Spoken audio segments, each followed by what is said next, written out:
Mail मिलाप और सह अस्तित्व और समावेशी सोच को आत्मसात करने वाली भारतीयता के सच्चे प्रतीक थे महाराजा सूरजमल।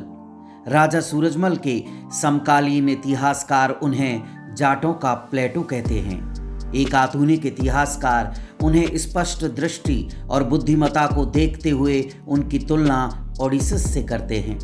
महाराजा सूरजमल एक ऐसे जाट राजा थे जिनसे मुगल थर्राते थे। रात को सपने में उन्हें महाराजा सूरजमल दिखते और वो गहरी नींद में डर कर भाग खड़े होते।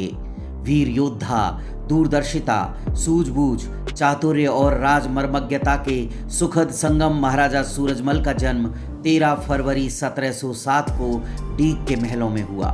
उनके पिता राजा बदन सिंह और माता देवकी थी। इतिहास ने राजपूत राजाओं को भले ही महिमा मंडित किया हो, लेकिन जाट राजा सूरजमल ऐसे अजेय योद्धा थे जो सूरज के समान चमकते और दमकते अलग ही दिखाई देते हैं। राजा सूरजमल स्वतंत्र हिंदू राज्य बनाने का सपना देखने वाले और कभी भी मुगलों के सामने नहीं झुकने वाले योद्धा थे। जाटलैंड में सक्रिय रहने वाले सामाजिक कार्यकर्ता और इतिहास के जानकार प्रमोद कुमार बताते हैं कि महाराजा सूरजमल ने अपने जीवन काल में कुल 80 युद्ध लड़े और सभी युद्ध उन्होंने जीते। ये इतिहास में अंकित है कि जिन्होंने कुल 80 युद्ध किए और 80 के 80 जीते, ऐसा कुशल युद्ध नीति वाला शासक अगर भारत में कोई हुआ तो वो हैं एकमात्र अजय महाराजा सूरजमल। उनके राजनीतिक जीवन का प्रारंभ 14 साल की उम्र से हो गया था। 25 दिसंबर 1763 को महाराजा सूरजमल दिल्ली के वजीर नजीबुद्दौला के साथ लड़े गए युद्ध में धोखे से किए गए हमले में वीर गति को प्राप्त हो गए। प्रमोद कुमार आगे बताते हैं कि दिल्ली के वजीर के सेनापति ने अपने हरम में रखने के लिए एक ब्राह्मण कन्या का अपहरण कर लिया था। इस देश में हम आपको पता ही है कि मुगलों का शासन रहा। एक क्रूर मुगल शासक हुए जिसका मैं नाम भी लेना उचित नहीं समझता हूँ। उसके एक वजीर जिनको एक ब्राह्मण बालिका नवयुवती पसंद आ गई और उस गलत मानसिकता के व्यक्ति ने उसको अपने हरम में शामिल करने के लिए जब कहा तो उसकी करुणा, उसका जो है व्यवस्था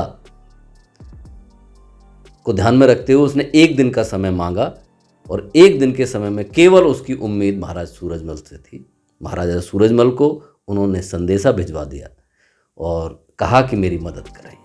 महाराजा सूरजमल एक उदात्त और एक मूल्यवान महाराजा रहे हैं।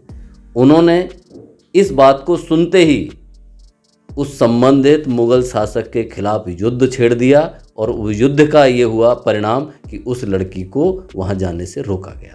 तो ब्राह्मण हो, जाट हो या किसी भी बिरादरी से हो, हर एक के साथ खड़े रहना सूरजमल की अपनी एक पहचान बनी। ब्राह्मण कन्या ने बड़ी ही चालाकी से सेनापति से सोचने के लिए कुछ दिन की मोहलत मांगी और मौका पाकर हिंदू कन्या ने भरतपुर के महाराजा सूरजमल को एक पत्र लिख दिया।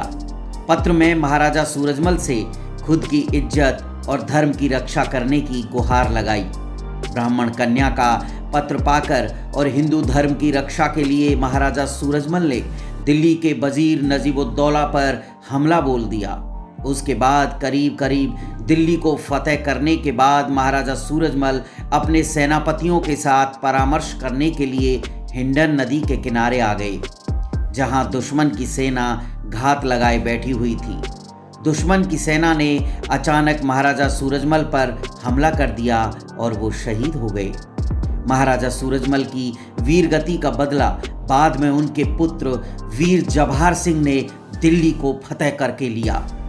महाराजा जवाहर सिंह दिल्ली को फतेह करने के साथ ही लाल किले में लगा चित्तौड़गढ़ का दरवाजा उखाड़ कर ले आए और उसे लोहागढ़ किले में लगा दिया।